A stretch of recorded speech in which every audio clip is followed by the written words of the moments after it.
Permítame. Vamos a darle la ruta, la grabación. Aquí. Grabando. Muy bien, ya está. En este caso, gracias que me acordó, gracias, muy amable. Entonces, vamos, como digo, vamos a tener como esas dos secciones, ¿verdad? La primera sección es hablar un poquito del contenido para suavizar un poco ese montón de texto, ¿verdad? Que está ahí. Y la otra va a ser acerca de la evaluación o el entregable, el producto entregable que yo espero de parte de ustedes, ¿verdad? Que corresponde a su evaluación número 1. Para eso necesito que me contesten una pequeña encuesta. En este momento se las activo.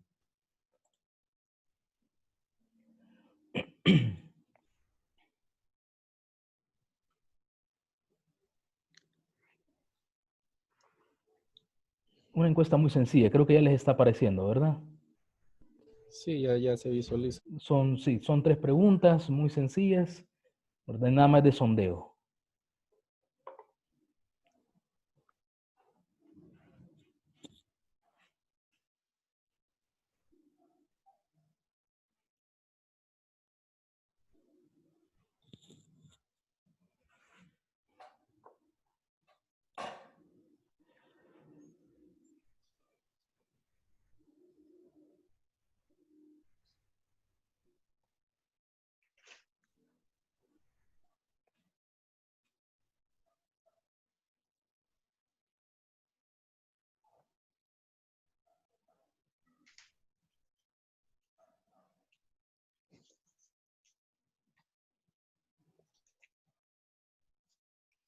Ya solo nos faltan 3 personas que nos contesten la encuesta. Faltan 2.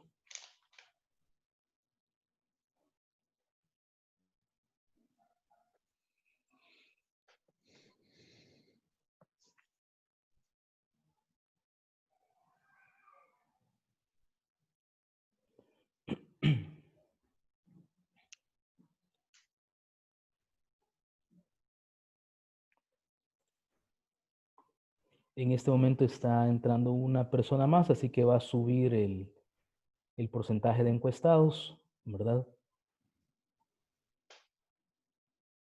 Así que le vamos a dar un tiempo, bienvenida.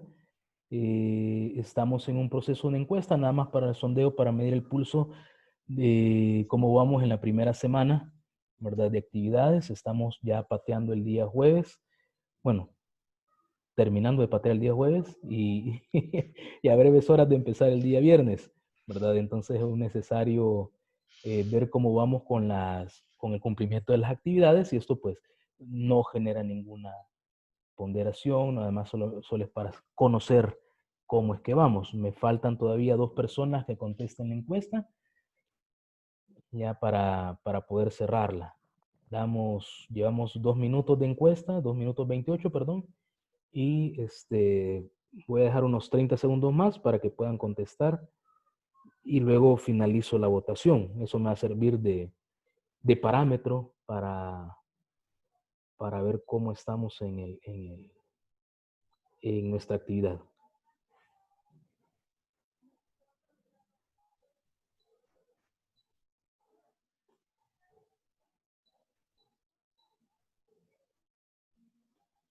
Una pregunta, César. Sí, adelante. Con eso de la encuesta, me ha dejado cosas incógnitas. ¿Cómo se hace eso aquí en Zoom?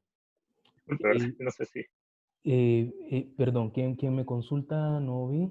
Mike, Miguel. Mike, sí, Resulta Mike, que. fíjese, Mike, primero lo que necesita es tener una cuenta profesional, ¿verdad? Al tener esta cuenta profesional, Ujú. usted se va a los settings de su perfil, eh, de su perfil como anfitrión. Anfitrión es el nombre, no es host. Anfitrión, ¿verdad? Su perfil de anfitrión. Y Ujú. en la parte avanzada se le aparece una sección que se llama polling en inglés, y si lo tiene en español sería eh, encuesta creo que tendría que decir algo así, ¿verdad? Entonces, ahí usted habilita que pueda tener opciones de encuesta. Ujú. Ok, perfecto. Solo es mover Muchas gracias. una pelotita así Ajá. con el teléfono y eso. Se llama encuesta, sí, creo. O polling en inglés o encuesta. Ok, voy a Vamos chequear eso. a cerrar la encuesta. Lamento los compañeros que no lograron completarla, pero esto nada más para tener un pulso, ¿verdad? Ahorita vemos los resultados. Bien, en la primera decía, he leído los contenidos didácticos publicados en el campus, el 90% me dice sí y el 10% no, es decir, uno no lo ha leído. Muy bien, entonces nada más aquí la invitación para proceder a la lectura, ¿verdad? Eh, dos, según la estimación del porcentaje de avance que tiene en la lectura, ¿verdad? Del contenido facilitado. Y empiezo desde un 0 a un 10%, una persona, de un 11 a un 25, nadie, ¿verdad? De un 26 a un 50, hay dos personas, de un 50 a un 75, está el 50, ahí está el grueso, el 50%, muy bien, me parece, y del 76 al 100, pues un 20%. Me parece bien, me parece bien. Ya inicia el desarrollo de la consigna, que es la evaluación, ¿verdad? Entregable para el día sábado. Entonces, también el 60, tenemos una relación del 60-40 de 12 participantes. Ahorita se están agregando otros más, pero la encuesta se basó en 10 votos, perdón, de 10 votos, perdón, de 10 participantes. Entonces, somos 28. Es un segmento bien bajo todavía, ¿verdad? Pero de un 60 de esos 10, pues entonces me significaría que es como casi la cuarta parte de los participantes. Y estamos a día jueves, pateando viernes y sábado. Sí, mire, la tarea más o menos le va a llevar un tiempo de unas 6 horas tal vez, ya muy aventajado y teniendo las cosas ya listas, más o menos lleva unas 6 horas de trabajo, por ahí, más o menos, continuas, ¿verdad? Para que no se vayan a tener eh, al final, ¿verdad? Van a tener un mal sabor de la evaluación. Aclaro también mi interés, de entrada se los voy a decir, mi interés no es reprobar, porque eso no es la visión desde el enfoque de las competencias, sino que mi interés es que puedan quedar productos que sean funcionales, eficaces y de utilidad para la universidad. Y especialmente pues que ustedes comprendan en qué consisten esas herramientas, cómo se completan y cuando, pues, en este caso se las soliciten, ustedes tengan las capacidades, ¿verdad? La capacidad de competencias para poder entregar ese tipo de resultados, ¿verdad? Por los demás, por el resto que van avanzando, me parece excelente, muy bien. Han habido buenas preguntas en el foro, pocas preguntas en el foro de, de consultas, pero muy buenas. Me han gustado las preguntas, la verdad. Me parece muy, muy bien. Voy a proyectar la presentación que tengo preparado para este día. Por ahí creo que ya la están viendo. Y vamos a hablar pues del módulo 1, ¿verdad? Le he cortado, ¿no? Porque el título es bien grande, diseño instruccional. Aquí lo pongo, no se preocupen. Más adelante tengo aquí están los contenidos, no hay problema. Aquí. Bien, el módulo 1, ¿verdad? Análisis y contexto del diseño instruccional. Vamos a hacer un pequeño resumen del segmento 1 y segmento 2, que es el que hemos encontrado ahí en nuestro, en nuestro portal web, ¿verdad? Arranquemos, miren, empecemos por una línea de tiempo, lo básico, ¿verdad? Para saber qué es lo que pasó antes y a dónde estamos parados ahorita, lo básico. Eso lo voy a orientar, evidentemente, a un diseño instruccional enfocado a e-learning, ¿sí? Enfocado a e-learning. Así que en ese sentido, pues que vamos a tener ese tipo de análisis, ¿verdad? He hecho una discriminación de manera, eh, eh, disculpen que Vladimir Enrique está acá con una dificultad, ¿verdad? Entonces, resulta pues que eh, he quitado bastante de la historia, ¿verdad? De hecho, van a ver ahí un margen de tiempo como que ha quedado en lo oscuro, pero evidentemente es porque la producción o los aportes científicos para el desarrollo del diseño instruccional no fueron tan significativos. Entonces, miren, todo empieza ya por los años 50, ¿verdad? Donde el diseño instruccional, exactamente cuándo no se define, pero es entre los 50 y 60, ¿verdad? Y estamos hablando de la Segunda Guerra Mundial. En la Segunda Guerra Mundial pasaron cosas atroces, pero también muchas cosas buenas. Exageradamente cosas buenas. Bueno, se da el desarrollo científico exagerado, se masificó, ¿verdad? El desarrollo científico, y evidentemente todos esos procesos basados en dictatoriales y todas esas condiciones tuvieron cosas positivas, ¿verdad? Evidentemente la historia también narra las cosas negativas que se extrajeron. Y fue en ese sentido que, miren, en el caso de la milicia, que son los que más avance tecnológico normalmente han tenido en la historia, es donde se empezar a aplicar diseños instruccionales de una manera bien arcaica, rústica, ¿verdad? De manera que, así, fácil, cómo entrenar a un civil para que se transforme a ser un militar básico en 3 meses. Y claro, fueron a prueba de error, ¿verdad? Montaron varios escenarios de prueba, pero evidentemente todo fue a través de la instrucción y el entrenamiento. Ojo las palabras que estoy ocupando. Instrucción y entrenamiento. No estoy hablando de educación, ¿verdad? Instrucción y entrenamiento. Entonces, basado en eso, es que se logró, pues, ir perfeccionando hasta la fecha de hoy los procesos de diseño instruccional. Luego vemos pues que se crean fases básicas del análisis, diseño y evaluación. Vean qué importante esto, desde dónde proviene la parte del análisis. Y hoy surgió una pregunta de Carlos, ¿verdad?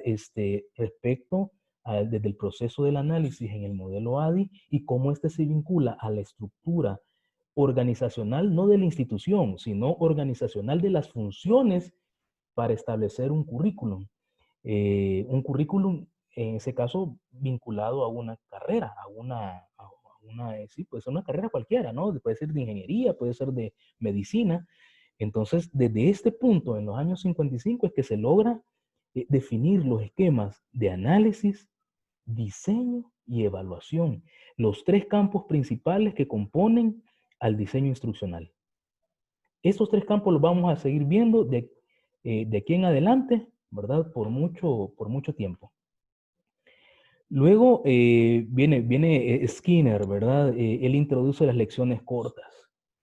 Skinner viene a decir, miren, cuando ustedes empiezan a hablar de la historia, pero se enamoran de la historia y viene aquella situación y nunca pasan de ahí, es donde la gente se pierde.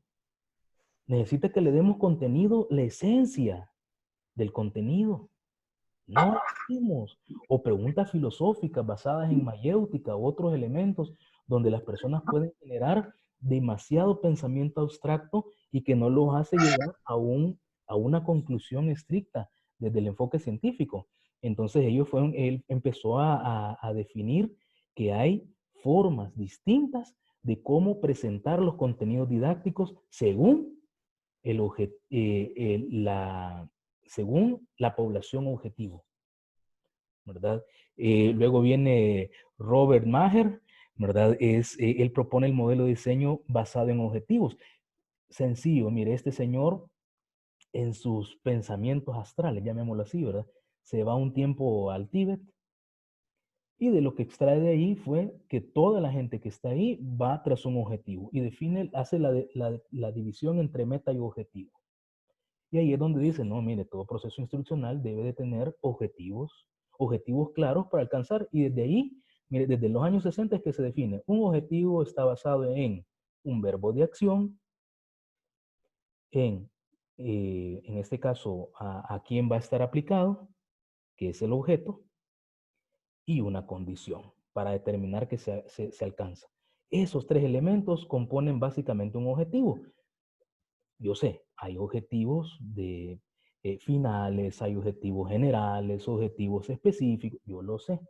¿verdad? Hay una gran gama, pero en su esencia, para uno poder determinar qué es lo que quiere alcanzar, básicamente necesita poner un verbo de acción, que es lo que va a hacer, que sea medible, alcanzable, comprobable, observable, a quién se lo va a aplicar, quién es el objeto, ¿verdad? Que se lo va a estar aplicando, y si hay normas establecidas, pues cuáles. ¿Cuál es el índice de aceptación, ¿verdad? Que usted quiere alcanzar. Carlos Serrano tiene una consulta. Adelante. Sí, como no, ahorita con lo que es modalidad virtual, ¿se sigue manteniendo por objetivos o todo evoluciona por competencias? Magnífico. Esperaba esta pregunta. Esperaba esta pregunta. Voy a explicar esto y no quiero confundirlos. Voy a ser lo más claro posible. Fíjese que el enfoque por competencias surge de un enfoque previo conocido como enfoque constructivista. Yo fui formado bajo ese enfoque constructivista. El enfoque constructivista basa su estructura en objetivos finales. Es decir, antepone un estribillo que dice, al finalizar esta sesión de clase, usted será capaz de... Y luego ya viene diciendo de qué va a ser capaz, de construir, de elaborar, de sintetizar, de escribir, redactar, leer, expresar, orientar. Ahí viene el verbo de acción, ¿verdad? Y le dice, ¿basado en qué? Bueno, en construir prototipos de circuitos electrónicos basados en el manual de Tochi. Un ejemplo. La misma estructura. Eso, entonces, cuando se habla de los términos de competencias, vea que esto ha tenido en los pocos años, yo la primera vez que escuché competencias aquí en el país fue cuando implementamos el proyecto APREMAT. Y fue la primera vez que escuché competencias. Estoy hablando del año 2011. Esa fue la primera vez que yo escuché. Puede que desde antes ya se esté conversando, pero en lo personal, ¿verdad? Fue con ese proyecto APREMAT. Y se decía mucho un término que decía,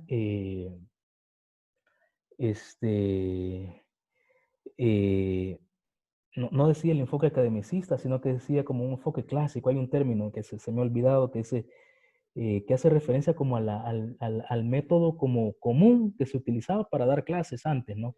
Tradicional. Tradicional, gracias. Tradicional. Ya vamos a ver qué es eso de tradicional. Entonces se basaban en un enfoque tradicional y el enfoque tradicional y satanizaba el enfoque tradicional. Entonces venía como a abolir el esquema de objetivos. Pero resulta que lo último que se ha conversado con Tobón y Tobón de México es que los objetivos no desaparecen. Usted tiene una competencia, ¿verdad? Usted tiene una competencia establecida, fija. Usted quiere que el señor o la señorita, ¿verdad? Con un nombre específico, con un aprendizaje, o sea, presaberes ya establecidos, pase de un punto a un punto B. El punto A son los presaberes que ella tiene. El punto B es lo que el puesto laboral está exigiendo. Pero en medio del punto A y punto B hay un limbo. Ese se llama la brecha de aprendizaje. Esa brecha de aprendizaje no se cierra más que con otra cosa de objetivos. Porque usted aquí tiene competencias, aquí usted tiene presaberes, pero la brecha del aprendizaje no se va a desarrollar con competencias. La competencia ya la tiene que tener desarrollada cuando vaya al puesto laboral. Entonces, ¿cómo desarrolla esa brecha? Se desarrolla con objetivos.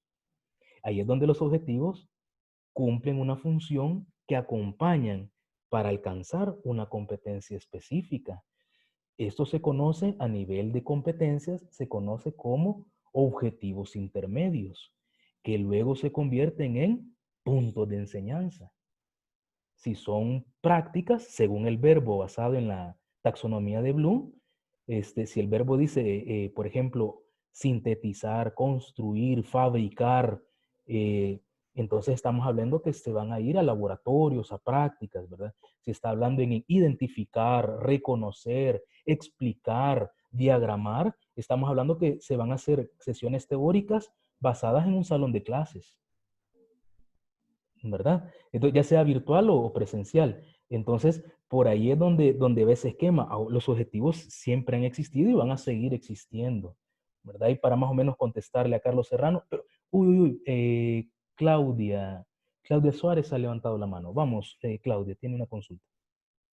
Gracias. En relación a esa misma discusión que se tiene ahorita de los objetivos y las competencias, ya viéndolo en la tarea que vamos a entregar el sábado, ahí ya tiene el formato, digamos, de lo que tenemos que ir rellenando. Sí. Y no está el apartado de objetivos. No. Entonces, yo lo he dejado en amarillo, no se pone, ¿verdad? Solo las competencias. Las competencias, sí, correcto. Correcto, Ok, así es. gracias. Así es, correcto. Ahora, en el formato que nosotros manejamos a nivel de la universidad, este es el formato, creo que es la versión 2, si no mal recuerdo. Antes se manejaban ambos, las competencias y los objetivos. ¿Por qué se quitó? Tal vez alguien pueda que conozca el formato formulario 1 de antes que se utilizaba. Y si no, de repente se van a encontrar si ustedes tienen acceso a documentación histórica, se van a encontrar que antes eran 3 archivos. Ahora son 2 formularios, antes eran 3 formularios. Y se manejaba el esquema del objetivo, perdón, las competencias y sus respectivos objetivos. Pero ¿qué era lo que sucedía? Pasa que miren, entre la redacción del objetivo y la redacción de las competencias, o sea, son totalmente distintos, pero se tiende normalmente a confundirlos, ¿verdad? Entonces, para evitar ese esquema de confusión, es que se ha dejado una línea base para todos que nos definan las competencias a alcanzar, nada más.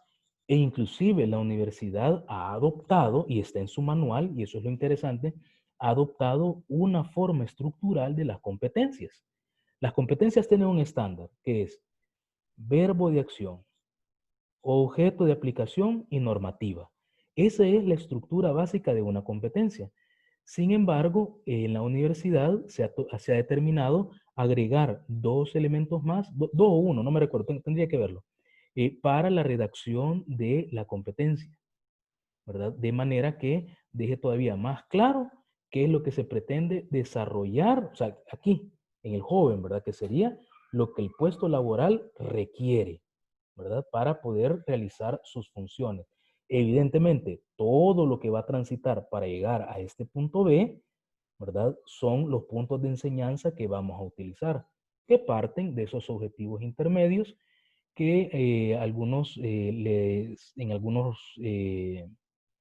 especialistas, digamos, del área de competencias, le denominan, eh,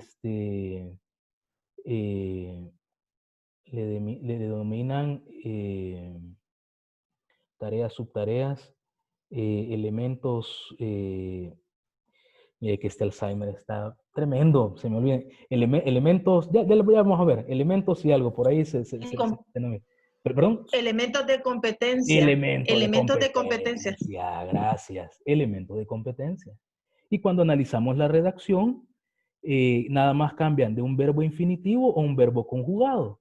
Esa es la diferencia, pero estamos planteando como que son objetivos, porque la suma de ellos me va a ayudar a que alcancen una competencia. Por ahí es la estructura. Es una semántica bien delicada, pero muy bonita a la hora del diseño instruccional. Continuando. Luego de Roberto Maher, que introduce el esquema de los objetivos a los procesos instruccionales, surge ya una persona con carácter más serio, más determinante, y establece un estudio de muchos años, ¿verdad? Que es Benjamin Bloom, y nos proporciona, por primera vez, tenemos una proporción analítica científica de la taxonomía de los objetivos según el conocimiento de los seres humanos. Entonces, no sé si ustedes conocen eso. Ahí si me levantan la mano los que conozcan a ese término de la taxonomía de Bloom.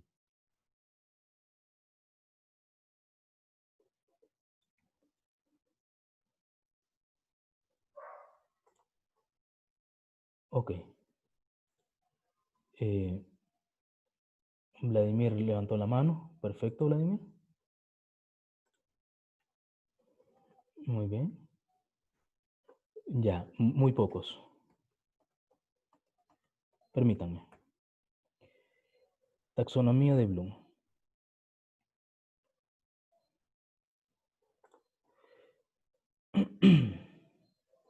Este creo que se ve mejor. Vamos a ver.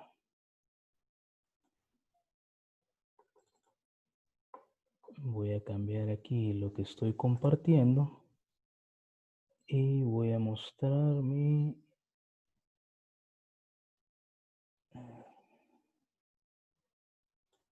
pero este es Scripps. Vamos a ver. No, no me funciona esto. Algo que sea diferente de Scripps. Tal vez esto.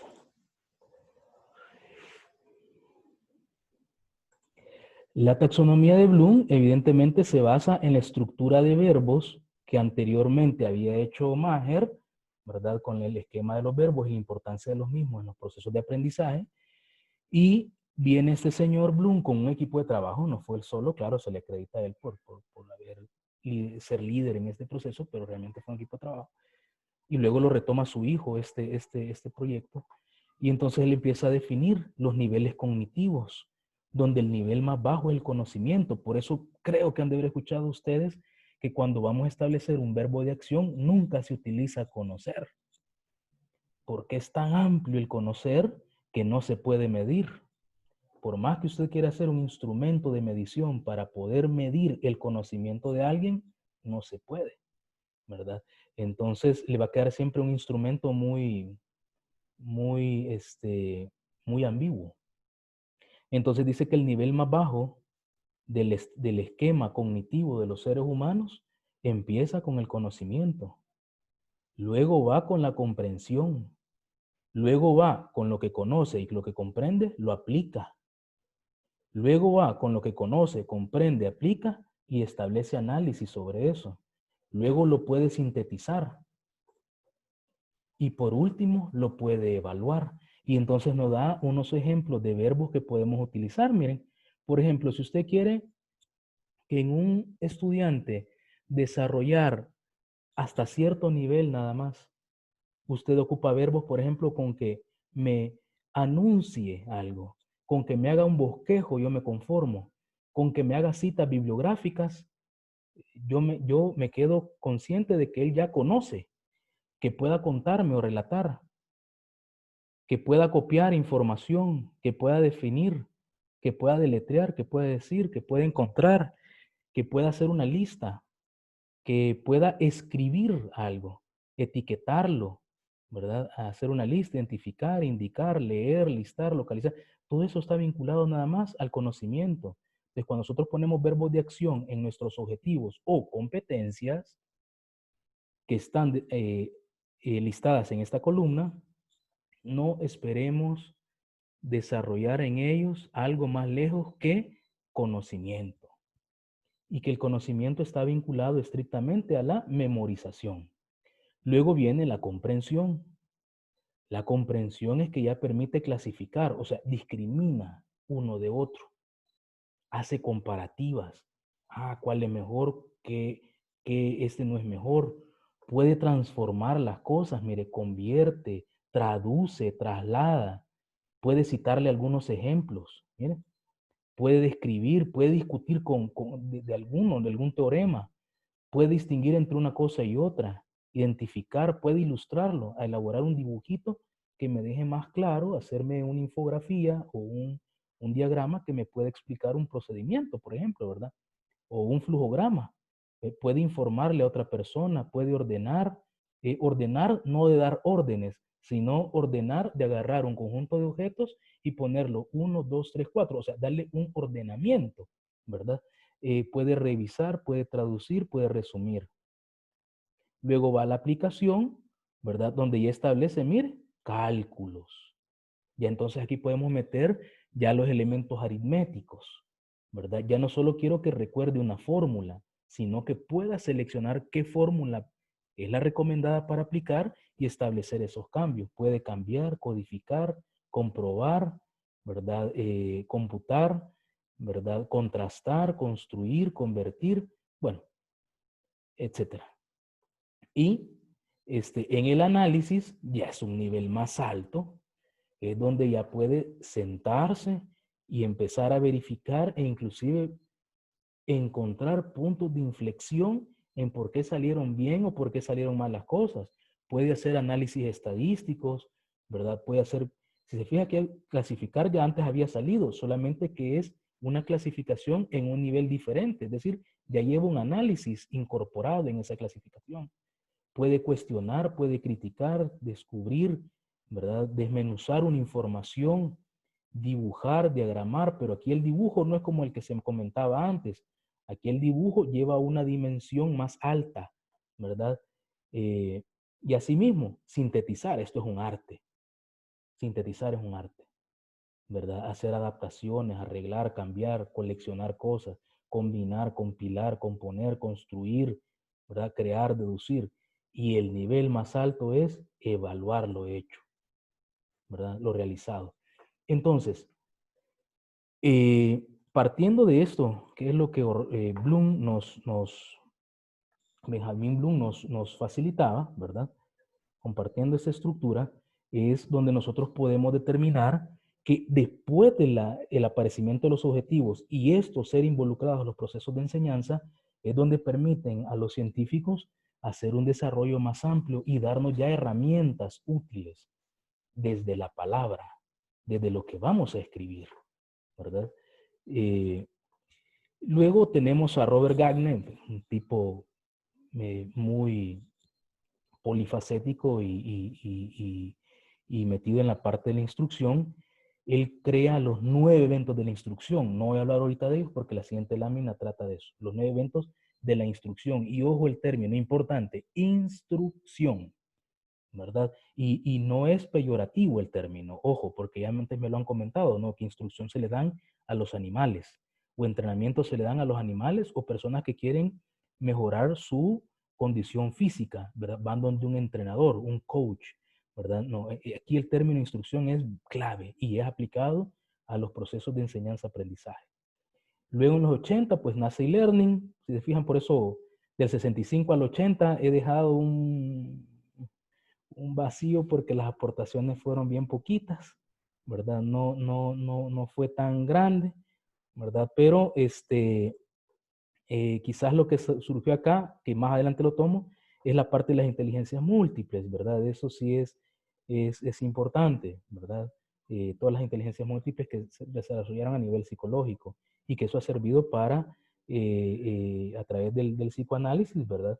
Poder desarrollar cómo es que aprendemos los humanos. Y eso es importante. Y hasta los años 90 es que se establece lo que ahora estamos hablando, el diseño instruccional, conocido en inglés como ISD, en sus siglas en inglés ISD, y en español DI, diseño instruccional. Al momento, ¿alguna pregunta, compañeros, colegas?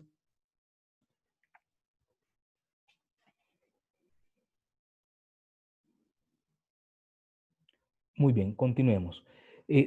Antes les comentaba, ¿no? Que Gagné nos da, en este caso, los 9 eventos que componen un proceso de instrucción, ¿verdad? Entonces, él nos expresa de que estos 9 eventos están, desde su enfoque analítico, ¿verdad? Están asociados y difícilmente los podemos desasociar. Y si lo hacemos, vamos a dejar un vacío. Entonces, empezamos, ¿verdad? Primero, ¿verdad? Lo que se hace es llamar la atención de las personas, ¿verdad? Eso es lo primero que se hace, llamar la atención. ¿Cómo, verdad? ¿Cómo usted tiene que llamar la atención? Llamar la atención quiere decir, en este caso, que usted aplica métodos y técnicas para romper el hielo en un proceso de enseñanza-aprendizaje. Eso lo vemos en las técnicas del training trainers y cursos de este tipo, ¿verdad? Que nos dan una serie de técnicas para romper el hielo con los participantes. Luego dice que es importante expresar los objetivos de aprendizaje. En este caso, si usted tiene declaradas las competencias, expresar competencias. Carlos Serrano tiene una consulta. Adelante, Carlos. Sí, sí, cómo no. Aquí a instrucción le estamos llamando a la misma competencia. ¿O estoy equivocado? No, le explico. Fíjese que como este modelo surge, como decíamos, de la Segunda Guerra Mundial y es aplicado mayormente a los procesos militares, ¿verdad? Donde se agarraba a un civil de una edad tal vez medianamente avanzada, o sea, entre los 18 y 40 años, y entonces se determinaba, mire, yo así, a secas, ¿no? Yo lo que necesito es gente, carabineros, ¿verdad? Hagamos entonces un curso de formación para carabineros. Y de repente venía alguien y decía, mire, sí, yo preparo el curso, alguien empírico, ¿no? Yo le preparo el curso y nos vamos a tardar 6 meses. No, hombre, ¿cómo va a tardar 6 meses en preparar a esta gente? Eh, y así consecutivamente iban preparando, ¿no? Una serie de cursos, de manera que los cursos más exitosos fueron los aplicados a la parte naval, ¿verdad? Son muy famosos esos cursos dentro de la parte militar naval, ¿verdad? Con duraciones aproximadamente eran de 8 meses inicialmente y luego lo redujeron hasta 3, ¿verdad? O sea, en 3 meses le sacaban un militar profesional de las perspectivas de ellos, ojo, ¿verdad? No voy a meter ninguna información adicional si tenemos alguna apreciación positiva o negativa de la perspectiva militar. Aclaro eso, solamente lo estamos poniendo de referencia. Entonces, así es como se dieron estos procesos de formación. Luego estos procesos de formación fueron trasladados hacia las entidades gestoras del conocimiento, conózcanse así, instituciones educativas. Por eso es que en su momento se llamaba instrucción, campos de instrucción, dar clases. ¿Pero por qué razón? En la siguiente lámina lo vamos a ver cuando observemos los modelos. Instruir, de hecho hasta en la Biblia aparecen esos términos, de instruye al joven en su camino. O sea, le está diciendo, decile el ABC de cómo tienen que ser las cosas. No lo pongas a pensar, decile cómo son las cosas. ABC, por aquí vas a caminar. Entonces, en el caso, por ejemplo, análisis matemáticos, de análisis cómo ocupar un arma, de cómo sobrevivir en una situación de dificultad, ¿verdad? Le daban ya los términos, no lo ponían a analizar. O sea, no agarraban la escuela socrática o escuelas de Grecia, de la antigua Grecia, donde ellos practicaban mucho el análisis, practicaban mucho la interpretación y que muchas veces no llegaban a nada. Eran pocos los filósofos que lograban concretizar, dar normativas generales, hacer redacciones muy específicas de orientación y desarrollo humano, ¿verdad? Entonces, en este caso es no, o sea, decirle qué va a hacer. No hay, y que no te alegue, o sea, no te va a decir que no le parece, o sea, lo va a hacer así. Eso es instrucción, eso es instruir. Por eso en matemática hay un término que todavía se acuña y ustedes lo recordarán. Uno es, dice, vamos a resolver problemas y el otro es, vamos a hacer ejercicio. Y ya son cosas muy distintas cada uno. ¿Qué es ejercitar? Cuando usted ya le explicó a la persona en qué consiste el teorema, cuál es la fórmula aplicable, en qué condiciones se va a encontrar, y entonces le dice, váyase a la álgebra del Baldor, ahí están el montón de ejercicios, haga los ejercicios. Va a aplicar en todos los ejercicios, va a aplicar la misma fórmula. Solamente que el planteamiento le va a ir cambiando un poco. Ahora, ¿qué es resolver un problema? Resolver el problema es plantear una situación que requiere de análisis, es decir, pueda que necesite 2 fórmulas o 3 fórmulas, ¿verdad? Para poder resolver una situación. O sea, ya hay un campo de análisis de nivel o de orden superior, ¿verdad? Entonces, ahora, ¿cómo se llega hasta eso? A través de la instrucción. Se le tiene que decir el ABC de cómo hacer las cosas. Eso es la instrucción, ¿verdad? De ese término más fácil creo que para explicarlo. Espero haber sido claro, Carlos. Si lo confundí, por favor, o si alguien lo que yo he dicho ha sido propicio para confundir a alguien, por favor, menciónenlo, porque de aquí es como vamos a ver cómo se desaparece el término instrucción y cae ya en los procesos educativos, ya se llama como educar, enseñar, estimular el aprendizaje. O sea, van manejándose términos más humanos, ¿verdad? Y ya no ver a la persona como tan mecánico, como tan robot, como tanto, como objeto, llamémoslo así. pero no es que estamos poniendo que el término instrucción sea negativo. No sé si me pude dar a entender respecto a este término. Sí, claro, todo bien, gracias, Ok, gracias. perfecto, perfecto, muchas gracias. Bien, decíamos que el punto 2 era expresar los objetivos o las competencias de aprendizaje. Cuando usted empieza una sesión, sea virtual, presencial, como sea, inclusive en las cuestiones personales de la vida cotidiana, establezca claramente cuáles son sus objetivos o cuáles son las competencias que van a alcanzar. Es necesario definirlo eso para saber en este caso cuál es lo que se espera, ¿verdad? Hacia dónde se va a llegar, del punto A hacia el punto B.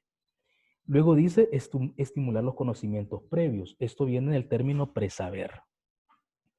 Es importante hacer un ejercicio, ¿verdad?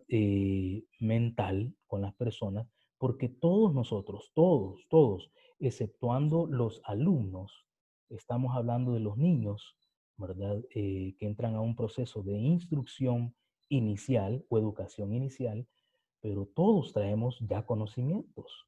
O sea, en nuestra vida hemos acuñado una serie de conocimientos a través de las experiencias, de los aprendizajes, entonces hay que estimularlos, ¿verdad? ¿Cómo? A través de preguntas-respuestas, a través de un cuestionario, y esto cómo se determina en muchas ocasiones, una evaluación de sondeo, le llamamos algunos, otros le llaman evaluación diagnóstica, ¿verdad? Detalles de ese tipo, por ahí lo pueden llevar. Luego dice la presentación de los contenidos, es decir, la gente tiene que saber, los participantes tienen que saber qué es lo que van a estudiar, ¿verdad? No lo vamos a llevar descubriendo las cosas a medio camino. O sea, ellos tienen que saber qué van a ver el día 1, el día 2, el día 3, cómo se van a evaluar, ellos tienen que saber todo eso. Luego dice proveer una guía de instrucciones. Eso es clave. Las instrucciones tienen que ser cortas. Es decir, usted va a entregar una tarea el día sábado y la tarea consta en elaborar el formulario 1. Usted va a leer este documento y tiene de lunes a viernes para leer este documento. Usted tiene que participar en un foro y presentarse, ¿verdad? Entonces, es definir de manera clara, dar instrucciones cortas, de manera que guíen a la persona los pasos que tiene que realizar para su proceso de aprendizaje en cada uno de los momentos que corresponden, ya sean en los módulos o en las asignaturas, ¿verdad? Se tiene que dar. Luego, tiene que integrar algo que se llaman prácticas, ejercicios. Tiene que hacerlo. No puede ser una cuestión evidentemente solo teórica. Tiene que entregar un producto el joven. Y esto se vincula con la pregunta que me hacían Mike me preguntaba la vez anterior, ¿verdad? ¿Cómo hacer para poder estimular a los jóvenes desde un ambiente virtual? Esa es una forma, ¿verdad? Que ellos produzcan cosas, que ellos vean productos, ¿verdad? De lo que están trabajando, que lo que están aprendiendo realmente lo aplican y es funcional. Luego tiene que haber una retroinformación, ¿verdad? En inglés conocido como feedback, ¿verdad? Pero tiene que haber retroinformación de qué es lo que se ha visto anteriormente. Y luego evaluar el desempeño de la efectividad.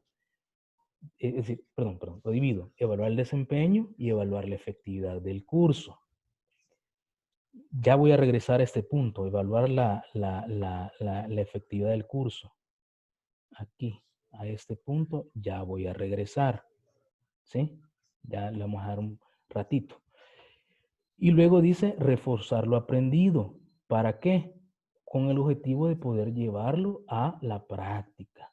¿Cómo reforzamos normalmente esto? Bueno, con cuestionarios, con el cierre de la clase, con preguntas-respuestas, con desarrollo de ejercicios, o podría ser lo más clásico, es establecer casos de estudio. O sea, se hacen planteamientos de casos de estudio y así se va reforzando. En el caso de los médicos, lo refuerzan con su año social, ¿verdad? Que van a hacer ya al hospital, o sea, y se ven enfrentados a la realidad de lo que han aprendido, ¿verdad? Exageradamente, igual también los abogados, igual también los programadores, ahora que se están integrando nuevos modelos de desarrollo de pasantías, eso es buenísimo, eso es excelente. Y así consecutivamente. Eso permite reforzar lo aprendido para poder llevarlo a la práctica. Regreso a la evaluación, a este punto. Este es el punto clave para poder determinar la efectividad del proceso de educación, el proceso de enseñanza o el proceso de instrucción, como le querramos llamar, ¿verdad? Que estamos estableciendo. Aquí es donde hacemos eso. El problema es que normalmente no conocemos los diferentes tipos de evaluación que hay. Normalmente a los instructores o a los tutores solamente se nos mencionan la coevaluación, la heteroevaluación, la autoevaluación, pero que nada más esas se limitan a la medición del desempeño. Es decir, el estudiante en el momento que está realizando una acción educativa, ¿verdad? ¿Cómo él lo asimiló?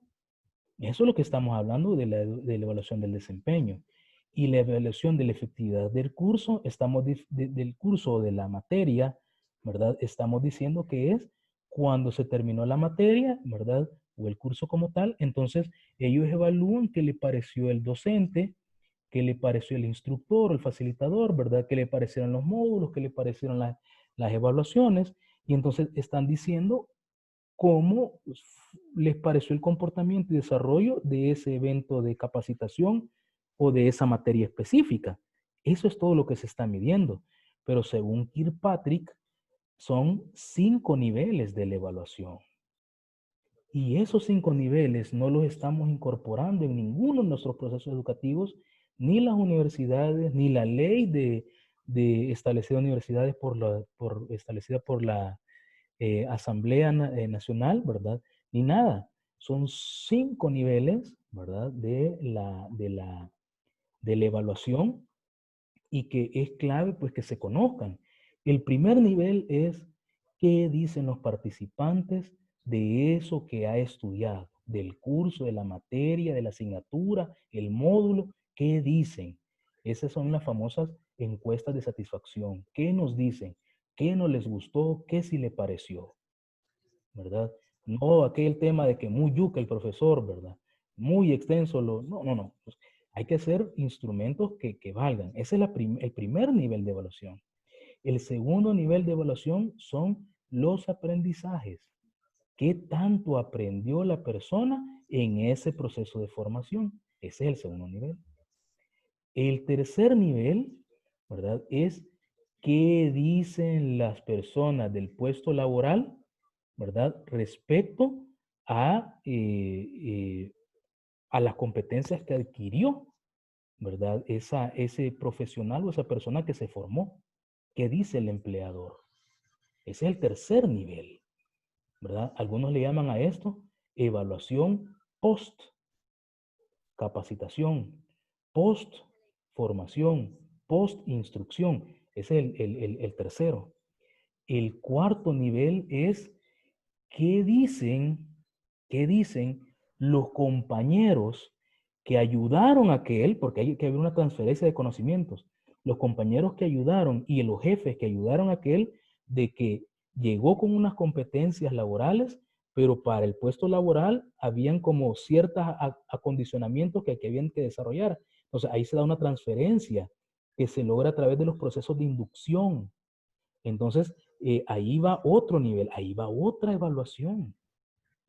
Y la última, y que es la que menos se aplica, es la evaluación de nivel 5, conocida como el retorno de la inversión. Y es la que todos deberíamos de hacer. Yo estudié ingeniería en sistemas. ¿Cuánto invertí en esa carrera? Tiempo, dinero. ¿Cuánto invertí? ¿Y cómo me retornó? ¿Verdad? ¿Cómo me ha regresado a eso? ¿Qué rédito he tenido? No necesariamente económico. ¿Qué rédito se ha tenido? Eso es importante. Ya no se diga para una empresa. Eso es el famoso ROI. Vladimir Enríquez ha levantado la mano. Adelante, Vladimir. Sí, César, solo expresarte de que yo lo había escuchado, pero como los niveles de Kirkpatrick. Kirkpatrick, ¿verdad? Que es para la evaluación de capacitaciones, ¿verdad? De eventos. Así es. El mismo es Kirkpatrick. Los 5 niveles de Kirkpatrick. Perfectamente, Vladimir. Sí, eso es. Los 5 niveles de la evaluación establecidos por Kirkpatrick. Entonces, no todos los aplicamos. La mayoría solo conocemos el nivel 2, que es evaluación de los aprendizajes, ¿verdad? ¿Cómo constato yo que el tema visto realmente lo han asimilado, lo han aprendido, ¿verdad? Ese normalmente es en el que nosotros nos manejamos, en el nivel 2. Y las instituciones se quedan en el nivel 1, donde hacen la consulta que qué les pareció la capacitación. Hasta ahí. Pero hay 3 niveles más que son de gran importancia, ¿verdad? Donde ahí podemos hacer ya un análisis 360 y aparte de eso también nos dice que esa inversión, ¿cómo va a retornar? ¿Verdad? El famoso ROI, ¿verdad? Retorno de la inversión.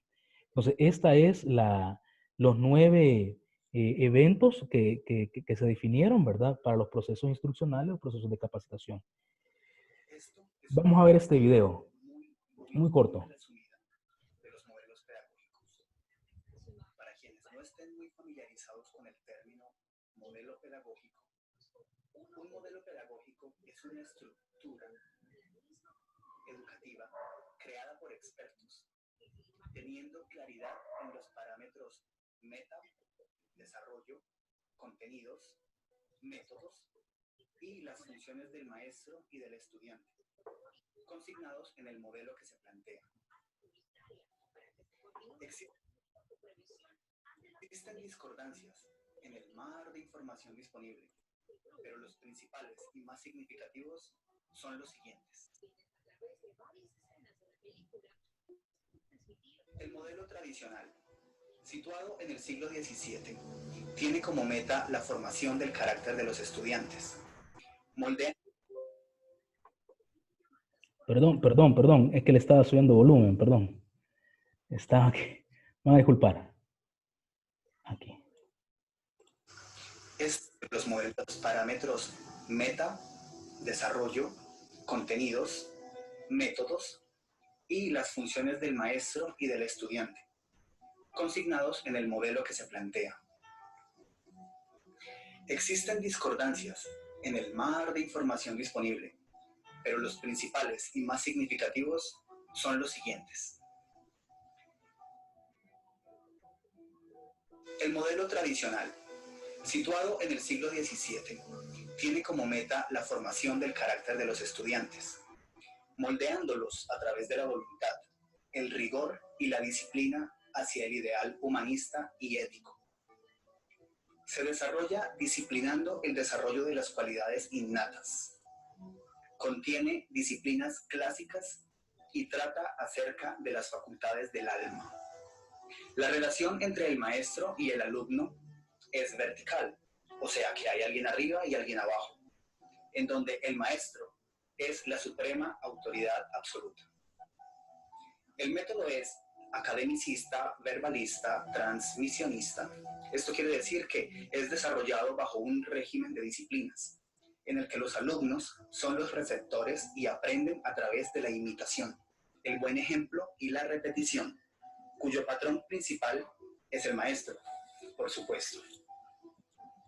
Dentro de los representantes más nombrados se encuentran Juan Comenio, pronunciado en español, y Johann Herbarth. El modelo romántico podríamos decir que se sitúa en el siglo XVIII. Su meta es el desarrollo natural del niño, y su desarrollo es natural, espontáneo y libre. En cuanto a contenidos, no existe ninguna programación, tan solo lo que el alumno solicite y lo que proviene de su interior. En la relación maestro-alumno, el maestro es un auxiliar del alumno, un amigo de su libre expresión. El método utilizado es la supresión de los obstáculos e interferencias que inhiban la libre expresión, para lograr permitir el desarrollo libre del niño. Sus representantes íconos son John Rousseau, Ivan Illich y Alexander Neal. El modelo conductista es de la década de 1910. Tiene como meta el moldeamiento de la conducta técnico-productiva y el relativismo ético. Se desarrolla por medio de la adquisición de conocimientos, códigos y destrezas, utilizando en sus contenidos los conocimientos técnicos, códigos, destrezas y competencias como conductas observables. En este modelo, el maestro es el intermediario ejecutor entre el programa y el alumno, transmitiendo parceladamente los saberes. El método que se utiliza es la fijación y control de los objetivos instruccionales, válgase el término para referirnos a las instrucciones, formulados en forma precisa, así como el adiestramiento experimental. Su principal representante es Borges Skinner, entre otros, por supuesto. El modelo cognitivo, que se sitúa en 1960, después de la Segunda Guerra Mundial, propone como meta el acceso de cada individuo al nivel superior de desarrollo intelectual, según las condiciones biosociales de cada uno. El desarrollo es progresivo y secuencial a estructuras mentales cualitativas y jerárquicamente diferenciadas. En cuanto a contenidos, se toman las experiencias que facilitan el acceso a estructuras superiores de desarrollo. Así, el niño construye sus propios contenidos de aprendizaje. Aquí, en la relación maestro-alumno, el maestro es un facilitador, creador de un ambiente estimulador de experiencias, para el avance a estructuras cognitivas superiores. El método es crear ambientes y experiencias de afianzamiento según cada etapa. Aquí, el niño es investigador. Sus representantes son varios, pero en esta ocasión nombraremos simplemente a John Dewey, Jean Piaget, María Montessori y Lev Vygotsky. Y por último, el método socialista, también a partir de 1960. Tiene como meta el desarrollo máximo y multifacético de las capacidades del estudiante para la producción y el bien de la sociedad. Su desarrollo es progresivo y secuencial, pero impulsado por el aprendizaje de las ciencias. Los contenidos son científico-técnicos, polifacéticos y politécnicos. En la relación maestro-alumno, los dos se complementan, ya que nos educamos en comunidad. Y por eso, tanto el estudiante como el maestro dan y reciben enseñanzas. Su método es utilizar estrategias didácticas variadas, acordes al contenido, al método de la ciencia, al nivel de desarrollo y a las diferencias individuales. Aquí se hace énfasis en el trabajo productivo. Y como representantes tenemos a Anton Makarenko, Celestin Freinet y Paulo Freire.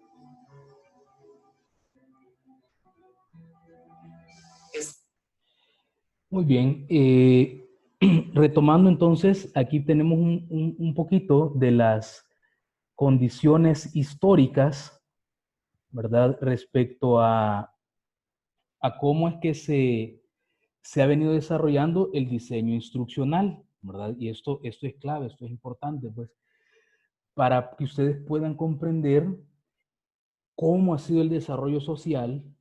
Podemos ver cómo la humanidad se ha venido expresando y manifestando de diferentes formas y que es a través de la programación establecida desde los procesos educativos. Eso es una realidad, ¿verdad? No lo podemos negar. Así como en la actualidad, nosotros y nuestras generaciones están siendo programados, ¿verdad? A través de los sistemas telemáticos, ¿verdad? Por ejemplo, ahí estamos el ejemplo más clásico que dice, Amazon sabe antes que una mujer esté embarazada, antes que la mujer esté embarazada. ¿Y cómo? A través de sus conductas, ¿verdad? Y si no es así, empieza a inyectarle también esa información dentro de esas conductas, procesos también de estimulación y aprendizaje. Entonces, no nos vamos a meter en la parte filosófica de esto, ¿verdad? Pero es necesario que ustedes tengan una relevancia respecto a los conocimientos históricos de la aplicación del diseño instruccional, ¿verdad? Y acá he puesto pues algunos representantes, no voy a profundizar en cada uno de ellos, ¿verdad? Porque faltan todavía dos enfoques muy fuertes, que es el constructivista, el tecnologista, que son los que han permitido llegar hacia la educación basada en competencias y su posterior salto, que es la educación basada en capacidades, que ese todavía no lo conocemos, va a surgir dentro de poco, ¿verdad? Entonces dejo esta lámina nada más para que, esto lo voy a compartir, ¿verdad? Para que ustedes lo tengan. Teniendo estos representantes, entonces también presento esta infografía, ¿verdad? De cómo se han ido dando los estudios y los enfoques, ¿verdad? De esquemas colaborativos de aprendizaje, que es lo que aplica para nuestros procesos basados en educación virtual, ¿verdad? Que tiene que fundamentarse mucho en el autoaprendizaje, la autoconciencia de que realmente quiero aprender y no perder mi tiempo, y aparte pues también de que se dé el sistema de aprendizaje colectivo, ¿verdad? Que yo puedo aprender más o igual de mi compañero que de mi instructor o mi profesor, ¿verdad? O como puedo aprender tanto de un libro, puedo aprender de un video, tanto como de un profesor o lo que pueda hacer en una universidad. Esto es una realidad y que se ha vivido mucho en las carreras más que todos de ingeniería en sistemas, ¿verdad? Donde muchos jóvenes están aprendiendo a programar, están haciendo cosas espectaculares sin haber tenido la mayor instrucción dedicada para esto, sino que se están yendo a tutoriales de YouTube y todo eso, ¿verdad? Y ahí están aprendiendo mucho, inclusive la parte de diseño. Hoy con esto de este nuevo programa que salen ahí los videos, cuando uno entra a YouTube, le salen muchos videos de ofertas de cursos, ¿cómo se llama? Eduteca, no sé cómo se llama, que le dicen que le enseñan Photoshop y le enseñan Udemy. Udemy es uno, y hay otro ahí bien interesante, no me recuerdo, que el loguito es rojito. Está doméstica y creo que el otro es Triana. Doméstica, ¿verdad? Muchos jóvenes están yendo por este camino y deciden invertir dinero en vez de invertir en una universidad, pero es porque el concepto, el modelo está cambiando, ¿verdad? Entremos ahora, modelos de diseño instruccional.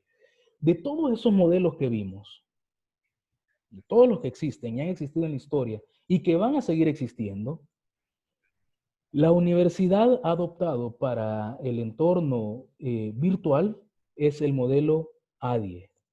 Ese es el que ha adoptado. Y lo presento en forma de este disco, ¿verdad? Donde la primera etapa es análisis, donde se establece el comportamiento se estudia, perdón, el comportamiento social para poder determinar cuáles son las mejores formas de aprendizaje de las personas, cuáles son los accesos que tienen de las personas, ya sea tecnología, ¿verdad?